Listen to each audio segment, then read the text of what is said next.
দি কি হলো? ছাড়া তুই আমাকে দে। তুই এতদিন পর বাপের বাড়িতে আসিস, তারপর এসে এত কাজ বাজ করা শুরু করিস। আমি করছি, তুই যা। এখানে রেস্ট নিতে এসে রেস্ট নে, তুই যা। উফ, কাঁদিস না রে, আমি আর পারছি না, টায়ার্ড হয়ে এ গেছি। দিদি দে, আমার কাছে দে, আমি সামলাচ্ছি। আমি ওর মামা হই না বোকা, এটা তো আমি জন্য করতেই পারি।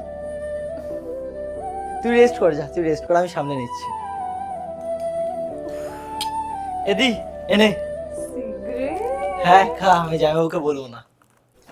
এ দিদি তুই কোথায় যাচ্ছিস? এই তো মার্কেট। তোর মার্কেটে যেতে হবে না, তুই আমাকে হোয়াটসঅ্যাপ করে দে, আমি নিয়ে আসছি সব কিছু। তুই বাড়িতে গিয়ে রেস্ট নে, যা যা যা। দে দে দে দে।